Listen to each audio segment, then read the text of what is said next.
어려워도 점수 딴다. 8번. 로이가 제시한 구성정책의 사례로 옳지 않은 것은 뭐 구성정책 엄청 나왔었죠? 자, 공직자 보수에 관한 거, 선거구 조정, 정부기관이나 기구 신설, 정부 구성과 관련된 정책이고 4번 국유지 불화는 분배 정책이죠. 자, 국유지 불화, 분배 정책의 사례로 여러 군데에서 등장합니다. 정답은 4번이고 특이하게 서울시 구급, 지방시 구급 다 로이의 구성정책에 나왔는데 똑같은 비슷한 사람들이 골랐나? 왜 똑같은 게 나왔지? 자, 아무튼 이거 똑같은 문제들 봅니다. 분배 정책과 성격이 다른 거 사실 실제 문제에는 이 부분이 없기는 하고 분배 정책 3개, 재분배 정책 하나 이렇게 있는 문제예요. 재분배 정책을 딱 고르는 문제였는데 뭐 이렇게만 써놓으면은 여러분들이 그걸 알 수가 없으니까 보기 4개를 다 하지 않는 한 그래서 제가 써놓은 것이고 어쨌든 국유지 불화는 분배 정책으로서 기출문제집에 있습니다. 그 문제 뭐 결론 알면 푸는 것이고 그 다음에 정책기구의 신설, 선거구의 조정, 구성정책 그 다음에 선거구 조정 또 있고 공무원 보수연금 다 구성정책 구성 그다음에 다 여기 구성 뭐야 똑같네. 보수든 연금이든 공무원에 대한 것은 다 구성정책으로 들어갑니다. 군인도 마찬가지고 군인도 공무원이잖아. 공무원 종류가 다를 뿐이지. 아유 똑같네. 2001년 행정고시 문제 이런 것까지 공부해야 되나요? 똑같이 나오는데 어떡해. 똑같은데 공부해야지 어쩌겠어. 2005년 똑같이 나오잖아요. 오케이. 제가 단원별 기출문제집에 넣어놓은 거는 다 보셔야 됩니다. 그다음에 9번. 예상 과정에 대한 설명으로 옳은 것은 뭐 1번은 완전 기초니까 틀리신 분들 없을 테고 우리가 챕터를 이렇게 나누잖아요. 챕터 1, 챕터 1, 챕터 2, 챕터 3, 챕터 4 이렇게 배우잖아요. 물론 이제 예산 집행은 조금 나눠져 있긴 하지만 챕터래. 포인트를 이렇게 나눠서 배우잖아요. 당연히 알았을 테고. 그 다음에 2번. 집행에서는 통제와 신축성 두 가지가 중요한데 신축성 확보 장치들 엄청 문제 많이 나오죠. 예비비, 그 다음에 총액 개념으로 계산하는 거. 총액만 설정해주고 나머지 지출은 자유롭게. 정답은 2번이 옳은 거고요. 그 다음에 3번. 절약된 예산의 일부를 예산 성과금으로도 줄 수 있고 다른 사업에도 사용할 수 있는 거. 기출문제집에 똑같이 있는 예산 성과금 문제의 지문이죠. 똑같은 거 있습니다. 그 다음에 총액 배분 자율 편성 제도가 시행되고 있는데 우리나라는 총액 한도를 누가 정합니까? 그러니까 총액 배분 자율 편성 제도 생각하세요. 총액 한도. 각 중앙부처가 총액 한도를 정해요? 각 중앙부처가 총액 한도를 정해요? 아니죠. 위에서 국무회의, 중앙예산기관을 중심으로 해서 국무회의에서 총액을 정하고 각 중앙관서 부처에게 하향식으로 배분하죠. 이게 총액 배분이죠? 땡. 듣고 자, 확인해 볼까요? 제가 일일이 이렇게 확인시켜주는 이유가 뭡니까? 싹 다 찾아가지고 제발 공부 방향을 수정하세요. 제가 그냥 문제 답 이거예요. 이유는 뭐예요? 그렇게만 해설하면 나도 좋지. 그리고 준비하는데도 그렇게 해설하면 준비하는데 10분이면 돼. 10분이면 뭐 길어야 30분. 근데 제가 이렇게까지 하는 이유가 뭐겠어요? 여러분들이 공부 열심히 했는데 점수가 안 나오면 얼마나 억울하겠어. 열심히 했으면 점수가 나와야지. 이걸 만들어 주려고 하는 거예요. 그래서 그동안 헤맸던 분들은 제발 꼭 사무치게 느껴주시기 바랍니다. 저도 이렇게 준비하려고 몇 시간 걸려. 미치겠어. 해설강 찍을 때마다 막 밤새고 난리가 나. 지금 잘 안 보이겠지만 양쪽에 뭐 이게 얼굴에도 뭐 나고 지금 입속에도 천장도 다 까지고 죽겠어 지금. 자, 신축성 유지 방안 예비비도 나왔었고 총괄 배정하고 총액 계상은 조금 달라요. 근데 총액 이런 총액 개념으로 하는 것들은 전부 다 신축성이다. 총액 배분 자율 편성도 마찬가지. 지출이 절약된 경우 그 일부를 성과금으로 지급할 수 있고 다른 사업으로도 사용할 수 있다. 뭐 똑같네. 그다음에 지출 한도. 작년 심지어 지방직구급 문제입니다. 작년에 문제 우리 엄청 연습했죠. 각 중앙부처가 지출한도 제시한다 아니라고요. 지출한도는 위에서 각 중앙부처에게 하향식으로 배분된다고. 하향식. 이게 총액배분 자율편성. 오케이. 자, 그 다음에 10번. 2016년 이후 정부 조직의 변화에 대한 설명을 옳지 않은 것은 문재인 정부의 조직 개편과 관련하여 이미 작년에 서울시 7급 추가 채용에서 나와줬기 때문에 저도 기출문제집에 넣어놨고 거기에 있는 것만 알아도 그냥 푸는 거죠. 벤처기업부 맞아. 행정안전부 소속으로 소방청을 신설했죠. 자, 행정안전부 외청. 그냥 청이란 소리예요. 청이에요. 청. 행정안전부의 청으로. 청을 갖다가 외청이라고 그래요. 그냥 소방청 맞고요. 행정안전부 외부 이상한 데다 간 거 아닙니다. 또 제발 모르는 단어가 나오면 그거 가지고 판단하지 말라고요. 외청에 대해 모르면 판단하지 말라고요. 3번 국가보훈처는 장관급으로 격상되었습니다. 내꺼. 그 다음에 답은 이제 4번밖에 할 게 없네요. 1, 2, 3번은 우리가 열심히 외웠던 거니까. 근데 4번은 이래요. 스토리가 있어. 원래 그 문재인 정부 조직 개편에서 요 4번 사항이 그러니까 옳게 고쳤을 때 지금 이게 옳은 겁니다. 이 방향으로 가야 옳은 겁니다. 자, 옳게 고쳤을 때 이게 조직 개편에서 빠졌었어요. 빠졌어. 그래서 서울시 7급 추가 채용 문제에서도 환경부로 일원화되었다 이게 틀리게 나왔었는데 제가 이제는 일원화가 되긴 됐다 이렇게 바뀌었다라고 말씀을 드렸죠. 여러 군데 말하고 그다음에 기출문제에서도 제가 여러 가지로 그 작년 기출문제 해설집에서도 말해주고 막 그랬었죠. 근데 그걸 모른다 하더라도 물론 그 내용에 1원화만 있지 뭐 관할권 이관 막 이런 거 없단 말이에요. 그럼 모른다 하더라도 1, 2, 3번 지어주시면 되겠습니다. 그리고 혹시 요것 때문에 조금 마음에 걸렸던 분은 2번에서 애매하잖아요. 그러면 4번 그래도 환경부로 일원화되었다 이런 것들을 본 것 같은데 완전히 바뀌어 있고 얘는 이 단어를 모르겠고 둘 중에서 더 틀린 거 혹은 더 맞는 거 비교해서 해결하시면 돼요. 비교해서. 됐죠? 물론 뭐 틀렸을 수 있어요.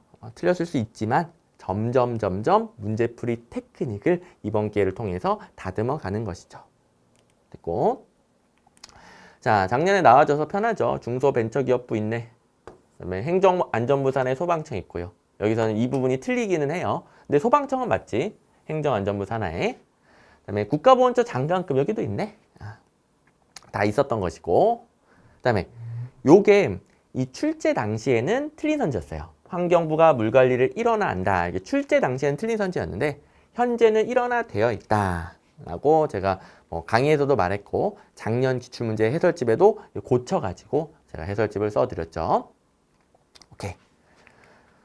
자, 그다음에 구체적인 내용은 안 해도 됩니다. 아까 뭐 수자원공사 어디로 이관 그런 구체적인 내용은 안 해도 되고 환경부로 가야 돼. 무조건 물관리는 환경부로 가야 돼. 이것만 외우면 돼요.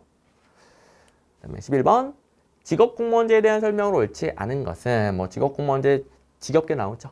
1번 젊고 우수한 인재가 공직을 직업으로 선택해 평생 동안 국민에 대한 봉사를 의무로 삼는 제도가 되겠습니다.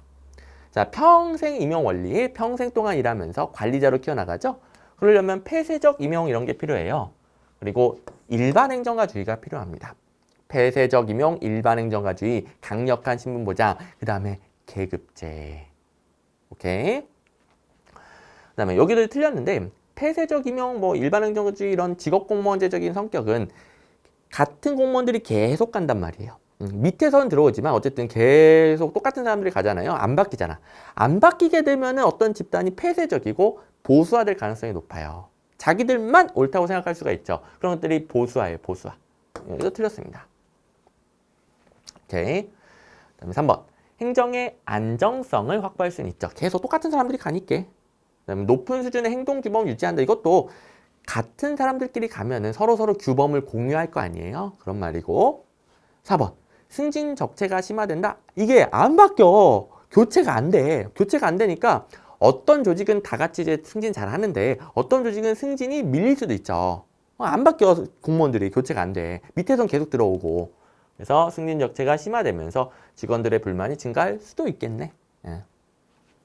자, 비교해 보시면 너무 많이 나왔죠. 직업공무원제는 폐쇄형, 일반행정가주의. 직업공무원제는 폐쇄형, 일반행정가주의. 똑같네.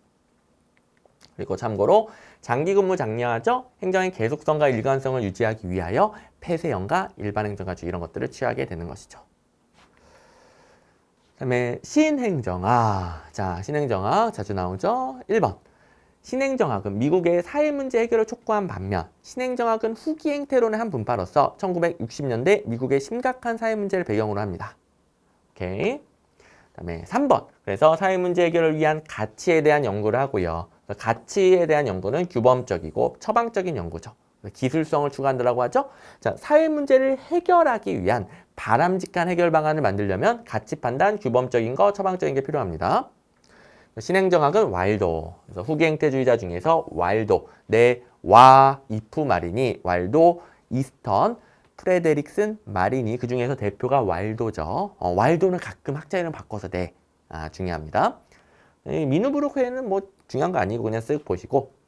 그 다음에 발전행정 제가 일부러 빼냈는데요. 신행정학은 미국 국내 사회 문제를 해결하려고 했다면 발전행정론은 비슷한 시기인데 후진국 개발을 위한 학문이었어요. 그래서 조금 대비될 수 있습니다. 국내 문제 해결, 후진국 발전. 그 다음에 2번. 신행정학은 잘 보세요. 행정이 사회 문제를 해결하는 등 엄청나게 적극적인 역할을 합니다. 정책 결정 기능을 해요. 그럼 정치행정 1원론 계열이죠. 정치행정 1원론 계열. 물론 예전에 1원론, 2원론 단순한 논이 이때 나오는 출제 포인트를 여기다가 전부 다 적용하면 안 돼요. 새 1원론이라고 하죠. 새 1원론. 신행정학, 발전행정론 둘 다 새 1원론. 여기에 논의를 전부 다 적용하면 안 되는데 신행정학이 2원론이냐 1원론이냐 이렇게 냈을 때는 당연히 1원론이죠. 오케이. 자, 뭐야? 여기 똑같은 거 있네. 59번. 15년도 서울 7급. 신행정학, 정치행정 2원론이다. 땡. 2원론이다. 땡. 아, 뭐야. 똑같은 거 있는데 틀리면 어떡해. 13번. 변혁적 리더십에 대한 설명으로 옳지 않은 것은. 자, 이건 틀린 선지는 익숙하지 않아. 틀린 선지는 기출문제집에 없었던 선지예요. 그런데 왜 제가 이렇게 달아놨느냐. 부하에게 특별한 관심을 보이거나 뭐 개별적 배려라고 하죠. 그다음에 자금과 신념, 영감적 리더십이라고 하고 지적 자극 이런 것들 다 기출문제집에 있죠. 그다음에 도덕적 가치와 이상을 호소한다. 이렇게 상징적인 가치를 강조하는 기출문제집에 있죠. 다 기출문제집에 있거든. 1번밖에 할 게 없고 요거는 이렇게 지워서 풀면 너무너무 잘했고요. 그 다음에 바로 또 답이 나오긴 해. 변혁적 리더십은 리더가 비전을 제시하고 비전을 공유하는 것이라며 구성원들이 적극적으로 비전 공유하면서 적극적으로 문제를 해결하려고 하겠죠. 거래적 리더십은 어때? 거래적 리더십은 일하기 싫어. 돈 주면 딱 그만큼 해. 이게 거래잖아요. 전통적인 리더십, 거래적 리더십. 조직의 참여의 기대가 적은 경우에 쓰는 게 거래적 리더십이죠. X이론적인 거, 돈 주면 하는 거. 그리고 예외 관리. 요 단어는 좀 몰랐어도 상관이 없습니다. 전혀 상관없어요. 근데 이런 전통적인 거래적 리더십에서는 일이 다 정해져 있어. 자, 이거 하면 돈 줄게. 이렇게 정해져 있어. 거기서 벗어나는 행동을 통제합니다. 10시간 하기로 했는데 5시간 하고 도망갔어. 예외적이죠? 통제. 뭐 10개 만들기로 했는데 5개 만들고 도망갔어. 통제. 벌칙. 이런 식으로 예외 관리. 어쨌든 2, 3, 4번 지어서 풀면 되고요. 다 있죠. 변혁적 리더십, 자긍심과 신념, 개인적으로 존중, 그다음에 형식적 관리와 사고를 다시 생각하게 함으로써 새로운 관념을 촉발한다가 지적 자극이고, 이게 지적 자극입니다 라는 문제도 있어요. 근데 이제 공간상 이제 최대한 한 페이지로 끝내려고 제가 안 넣은 것이고, 그다음에 현대적 리더십이 변혁적 리더십이죠. 감정 및 가치관이나 상징적인 행태를 중시해요. 전통적인 리더십이 합리적 과정이나 교환 과정. 이거 하면 돈 줄게. 이런 식이죠. 거래적 리더십, 변혁적 리더십. 그래서 변혁적 리더십의 감정 및 가치관이나 상징적인 행태를 중시한다. 다 있다.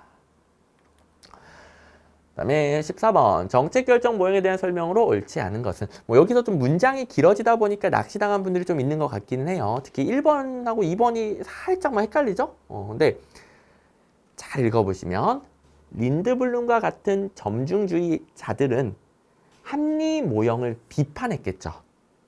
합리 모형을 비판했겠죠. 그러면 합리 모형이 불가능한 일을 정책 결정자에게 강요함으로써 바람직한 정책 결정에 도움을 주지 못한다.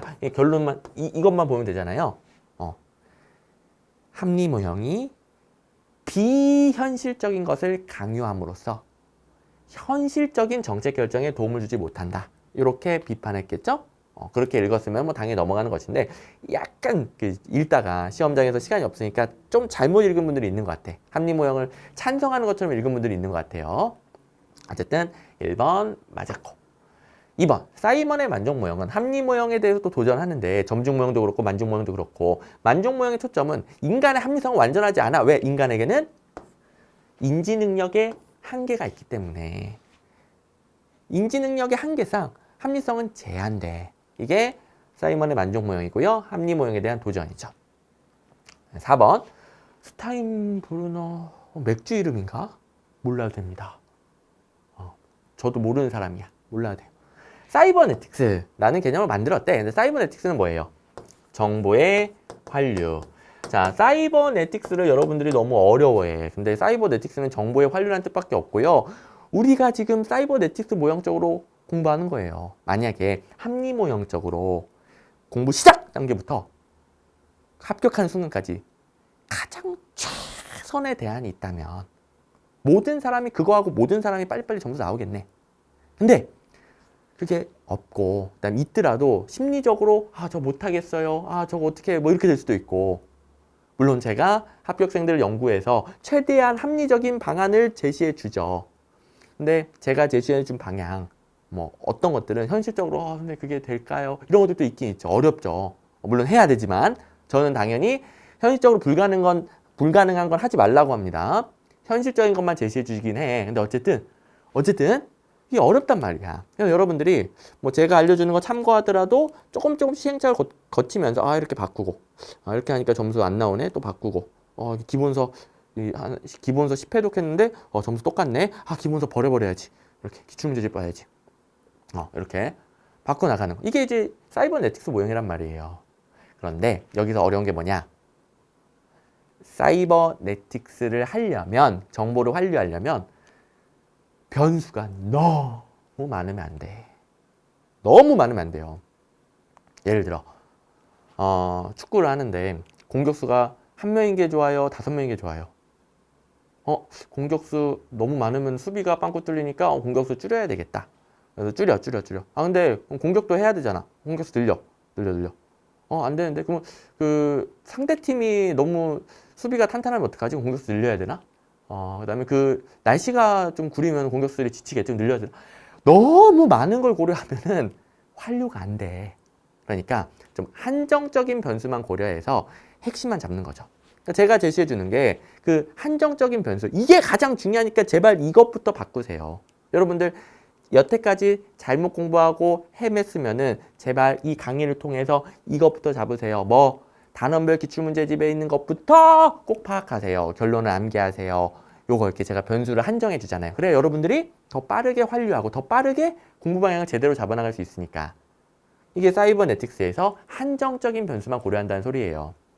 응용하여 관료제에서 이루어지는 정책 결정을 단순화시킵니다. 모든 변수를 다 파악하는 게 아니라 몇 가지만. 그래서 사이버네틱스 모형에서 이런 게 나오는 거예요. 합리 모형하고 좀 대비되죠? 합리 모형이 틀린 선이 나오는 거예요. 전체 목표를 처음부터 최적화한다. 땡. 모든 대안을 모두 다 체계적으로 분석한다. 땡. 이해됐죠? 사이버네틱스. 그럼 답 자체는 뭐 더럽게 쉬워요. 엣지오니의 혼합 모형. 이거 틀리면 말이 안 되죠? 합리 모형과 점중 모형의 단점을 극복하는 모형이 엣지오니의 혼합 모형과 드로어의 최종 모형이 있는데 이거는 뭐 틀리면 안 되고. 자, 엣지오니의 혼합 탐색 모형 뭐 여러 문제 있고 드로어의 최종 모형 뭐 제목에도 있고 여러 군데 있죠. 그다음에 15번 주민 참여 제도에 대한 설명으로 옳지 않은 것은 이 문제는 조금 어이없는 게 나오긴 했어요. 일단 쉬운 거 처리해버리면 2번 지방자치법에 주민 소송에 관한 사항 명시하고 있고요. 자, 주민 참여 예산 제도 빼고는 다 지방자치법에 있다고 보시면 돼요. 주민 참여 예산만 지방재정법, 나머지는 다 지방자치법에 있어요. 물론 뭐 이거 주민 소송 말고 주민 투표랑 주민 소환은 구체적인 건 따로 법률이 있긴 한데 또 해야 된다. 이걸 지방자치법에서 전부 다 규정하고 있죠. 3번 조금 이제 이상한 표현이 나왔는데 주민 소환에서 핵심이 뭡니까? 지방의회 의원에 대해서는 비례대표 제외한다. 이게 핵심이지. 비례대표 제외한다. 당의 지방의회 의원의 지역선거구. 지역선거구가 그 지역에서 뽑은 사람. 그러니까 비례대표가 아닌 사람이라는 표현일 뿐이고요. 뭐 애매했으면 넘어가면 돼요. 왜냐하면 4번에 너무 어이없게 틀린 게 있잖아요.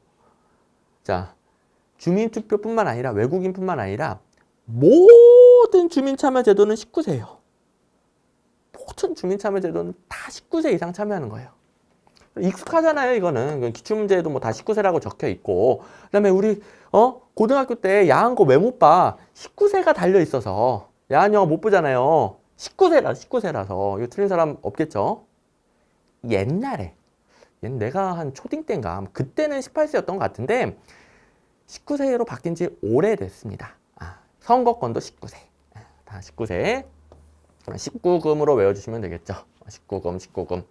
뭐 19세 이상.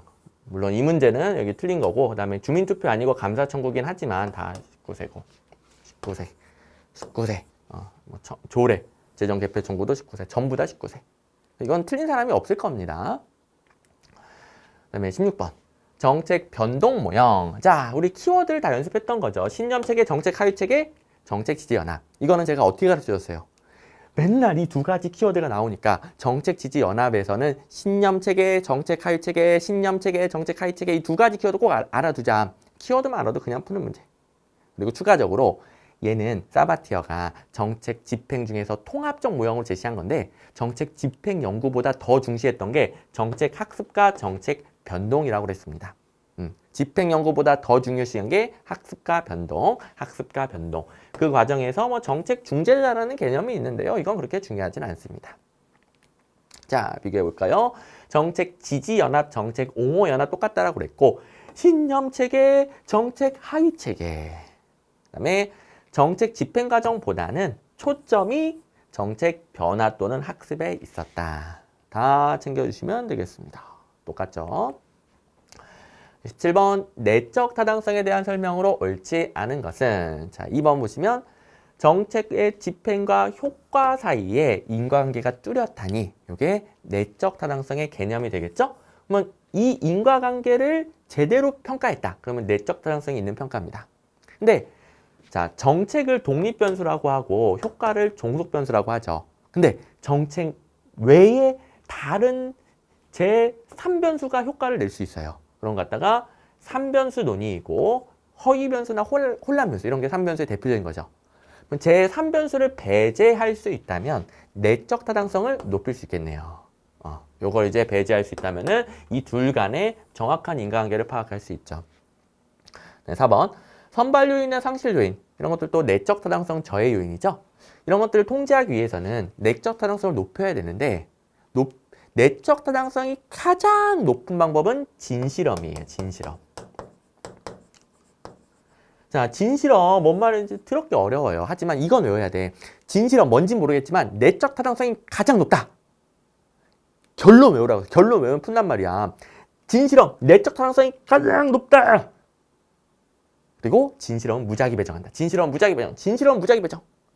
그다음에 올라가 보시면 1번.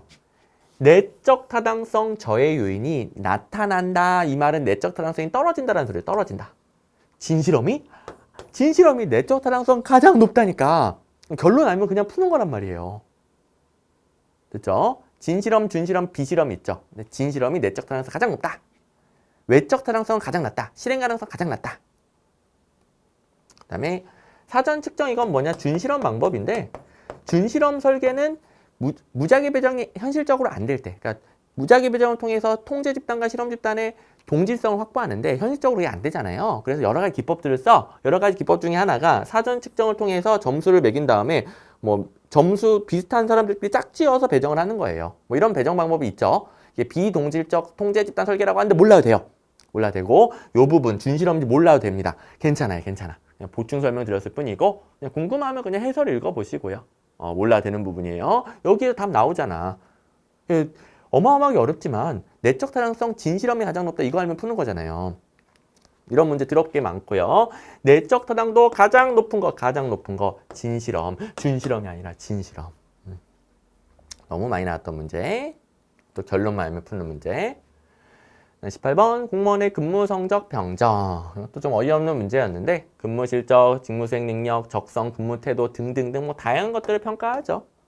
그다음에 2번 자, 평정 대상자로 하여금 자신의 근무 실적을 스스로 보고하게 하는 거 이건 중요하지 않아요. 몰랐어도 상관이 없어. 근데 중요사건 기록법이 아니라는 걸 알 수 있죠. 왜냐면 우리 중요사건 기록법은 배우니까. 그죠? 중요사건 기록법 아니잖아요. 이건 스스로 평가한다. 그냥 자기 평정이라고 그래요. 그다음에 4번. 이건 뭐 어마어마하게 나오죠. 직무성과 계약제. 성과 계약 등 평가제로 이름이 바뀌었는데 아직도 이렇게 나와. 계속 이 이름을 써. 어쨌든 4급 이상의 직무성과 계약제, 성과 계약 등 평가제를 적용하죠. 4급 이상. 그리고 우리나라 5급 이하의 근무성적 평가. 지워주시면 답이 3번밖에 없고요. 대비 오차는 유명하지 않아요. 그래서 뭐 공부 안 해서 상관이 없어. 저도 뭐 대비 오차까지는 안 알려줘. 오류가 뭐 어마어마하게 많은데 다 못 배운단 말이야. 다 기억이 안 나. 그래서 안 알려주는데 어쨌든 지워서 풀어주시면 되겠고 내용은 쉬워요. 다른 평정 대상자와 비교하면서 오차가 발생할 수 있죠. 예를 들어 객관적으로 그 사람이 뭘 했는지를 평가하는 게 아니라 옆에 더럽게 잘하는 애가 있어. 걔에 비하면 너무 못하는 거지. 그래서 실제 하는 것보다 점수가 낮아. 근데 옆에 더럽게 못하는 애가 있어. 그래서 실제보다 얘랑 비교했을 때 점수가 높아졌어. 이럴 수 있겠죠. 이런 걸 대비효과라고 하고 상식적으로 금방 이해가 되는 부분이죠. 자, 비교해 볼까요? 자, 이 문제 자체는 이 비율이 틀리게 나온 문제인데 어쨌든 근무 성적, 직무수행 능력뿐만 아니라 직무수행 태도 이런 거 보잖아요. 그 외에도 다양한 것들을 보고요. 이게 비율은 틀렸어요. 지금은 여러 가지 요소들을 자율적으로 정할 수 있어요. 그다음에 중요사건 기록법, 평정자인 감독자와 비평정자인 부하가 해당 사건에 대하여. 중요사건 기록법은 중요한 사건을 계속 기록해오는 방식이죠. 스스로 자기를 평가하는 게 아니라 중요사건 기록법이 뭔지만 알면 푸는 거였고, 보너스로 해당 사건에 대해 서로 토론하는 과정에서 태도와 직무수행을 개선할 수 있고, 여기도 뭐 태도 나오네. 개선할 수 있다. 뭐 이런 장점이 있다. 그다음에 근무성적 평정은 우리나라 4급 이상의 성과계약 등 평가. 이게 직무성과계약제. 그다음에 5급 이하의 근무성적 평가. 이것도 많이 나왔었죠. 자, 나왔습니다. 19번. 예비타당성 조사. 여기는 좀 지역적인 게 섞여 있지만 예비타당성 조사에서 맨날 배웠던 거 있죠? 정책적 타당성, 경제적 타당성 전부 다 분석한다. 경제성, 정책적 필요성 등을 종합적으로 검토하고 그 타당성 여부를 판단한다. 1, 2, 3번에서 모르는 게 있어도 정답은 4번. 맨날 공부한 거니까. 기출문제집에도 맨날 있던 거니까. 1539번에 경제적 타당성도 분석하고 정책적 타당성도 분석의 대상이 된다. 또 저도 수업 시간에 맨날 가르쳐주는 거잖아요. 그 다음에 똑같은 패턴이 원래 문제도 있었는데 기획재정부 장관이 수행합니다. 이것도 보세요. 중앙행정기관장이 조사를 한다? 아니죠. 기재부 장관이 합니다. 기재부 장관. 뒷부분은 상관없어요. 기재부 장관이 실시한다. 기획재정부. 그다음에 신규 사업을 대상으로 하고요. 총 사업비가 500억 원 이상이면서 정부 지원 규모가 300억 이상이어야 돼요. 정부 지원. 총 사업비는 500입니다. 근데 정부 지원 규모가 300억 이상. 좀 지엽적이죠. 근데 제가 그냥 숫자는 어쩌다가 바꿔내니까 강의 시간에는 대비하라고 하긴 했을 겁니다. 근데 뭐 괜찮아요. 몰라도 푸니까. 연도 몰라도 푸니까. 이런 것들은 시험장에서 넘어가면서 푸는 거죠. 몇 년이더라? 1999년인가? 아무튼 중요하지 않아. 나도 헷갈려. 뭐하러 외워 이런 거. 마지막 20번 가보시면 국가 채무에 대한 설명 옳지 않은 것은 틀려도 되는 문제. 그래서 요거 틀리고 95점 맞으신 분들이 너무너무너무 이번 시험 잘 보신 겁니다. 이건 틀려도 전혀 상관없어요. 신기하게 카페에는 이것까지 맞추고 100점 맞았다고 하는 분이 있는데 이거 어떻게 맞췄지? 일단은 이거 지웠겠죠. 이건 뭐 기출문제집에 있다라기보다는 웬만하면 기재부 장관이 하고 웬만하면 국회 승인을 받아야 되죠. 웬만하면. 이걸 지웠겠죠. 그 다음에 여기서 골라야 됐을 텐데 제가 만약에 이걸 잘 모르는 상태에서 풀었으면 4번을 찍었을 것 같기는 해. 4번을. 근데 맞추신 분이 있더라고.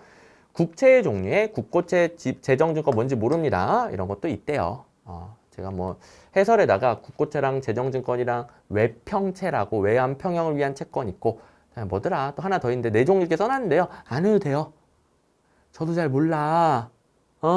안 해도 돼요 이런 거. 나왔는데요. 틀리라고요. 왜? 이걸 버려야 더 중요한 거 반복하고 95점 맞을 수 있다고요. 이거 공부하면 80점, 70점 나온다고. 오케이. 됐습니다. 그래서 20번은 틀려도 되고, 여기 18문제 기출문제집에 똑같이 거의 뭐 생각이 필요한 것도 거의 없었죠? 여기서 틀리면 안 됩니다. 그래서 이거 많이 틀리신 분들은 기출문제집 달달달달 회독 들어가 주시고, 생소한 문제 4번, 이건 그냥 맞출 수 있었던 문제. 소극적, 적극적 불확실성에 대한 대처 방안.